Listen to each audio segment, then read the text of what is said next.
Well, as we head into the weekend, the big story of the day and into next week is the FAA announcing that they're reducing air traffic by about 10% at 40 of the busiest airspaces in the nation, including here at MSP, an effort to keep skies safe as air traffic controllers are going without a paycheck during the government shutdown and absences are increasing. That's been putting extra strain on workers, and it's more than air traffic controllers. It's TSA, and then it's other workers too that help keep us safe in the skies. Joining us now is Bob Seagrave, the Professional Aviation Safety Specialist, Region 1 Vice President. So thanks for joining us today. First, walk us through here who your union represents, the air safety specialists, and what their roles are at our nation's airports.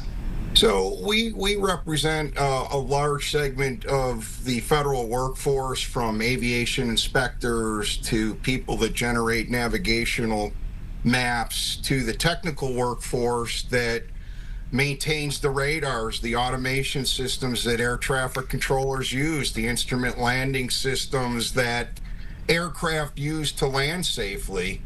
All the systems that sit in the background that nobody's aware of to get to places safely.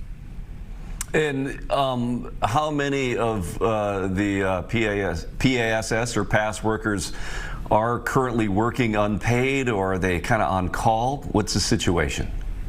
So most of the technical workforce that are maintaining systems like radars and automation systems and ILSs are at work. They are working now without a paycheck, and we are getting into the start of early next week a second missed paycheck, of which we get paid every 2 weeks. So people have gone without pay for upcoming on a month now. So it is a tremendous strain on the workers. They don't need the additional stress. They are, they perform complex technical work, and they don't need the stress of how they're going to buy groceries or pay their mortgages, or even how they're going to put gas in their vehicles to get back and forth to work. Yeah, and I think it's important to point out that we talk a lot about air traffic controllers, but your workers, what they do is just as integral, because without them, the air traffic controllers systems might not work. I mean, that's essentially what this is. That's correct. I mean, if it isn't for our people, there's no way for the air traffic controllers to use radars to safely guide aircraft through the airspace, or to even talk to the aircraft. Those systems are maintained by our people. What is the concern now as we head into, again, this long shutdown, as they look at reducing flights for safety reasons? Are you seeing some of the absences in your workers increase? I know it was explained to a lot of times, it's not that they're having a sick out, it's that because they don't have a paycheck, they don't have transportation, or they don't have childcare, et cetera. I mean, what are you seeing among your workers here as this stretches on? Well, we haven't seen it yet, but I've been getting some questions from our people out there of what they're going to do. They may have to take second jobs, and they're asking the questions of, well, if I can't report to work and I got to take a second job, what do I do? So we are coming up on a pretty critical point in time here. The fact that we're coming up on a month without a paycheck. A lot of people have questions too, and I know that the insistence from the FAA and the Transportation Secretary is that it is still safe to fly, and that reducing some of these flights is in order to keep it still safe to fly. I mean, what's your perspective?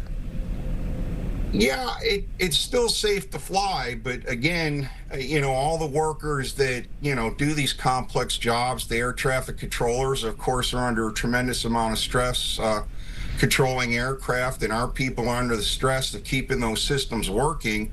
They certainly don't need the additional stress of knowing when they're going to get their next paycheck. I mean, that certainly lends to, people being stressed out and fatigued because of it, and it could potentially lead to errors down the road. How much then pressure does the messaging from you and from the other unions, how much does that play into legislators sitting down and hammering out an agreement in the middle? I mean, you're talking to us. I'm sure you're talking to legislators in Washington, D.C. much more. How much pressure does that put on them? Well, certainly it's the union's position that Congress should be working to end the shutdown, bring all the employees back to work, and to pay all federal employees the money that they're owed.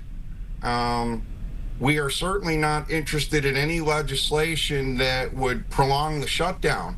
I mean, our national office and President Spiro is in constant contact with the powers that be in the FAA, and of course, we do reach out to Congress and put out our message that this is not good, especially in light of the fact that the holidays are coming. Mm-hmm. People are going to have to travel. People travel home for Thanksgiving, for Christmas, and we certainly don't need a shutdown pushing into that where, people may not be able to get home. It seems to me in these cases of shutdowns where you have essential federal workers like yourselves, that there always should be a contingency fund. If those that get furloughed because of a shutdown, okay, they don't get paychecks, and that's a difficult situation. Those that must report to work, there should be contingency funding for them outside of the budget. Has that ever been a discussion? Is that even a possibility to make sure that in the event of future shutdowns, you're not in this situation? Yeah, absolutely, and that's certainly been the position of PASS, which is that the FAA needs a constant funding stream so that we don't run into these situations. I mean, that's been discussed in Washington. It's been a position for our union, the Professional Aviation Safety Specialists, that we need a consistent funding stream. Yeah. All right. Well, thanks for taking some time today. I appreciate it, and sharing. Again, this is a federal workforce that's just as integral to the air traffic system in the U.S. as the air traffic controllers are in TSA. You keep everything running. Thanks so much for your time today. Thank you, and I encourage the public to go up and look at our passnational.org, the public-facing side, if they're interested in finding out what we do. Okay. Thank you. You bet. Thanks for your time.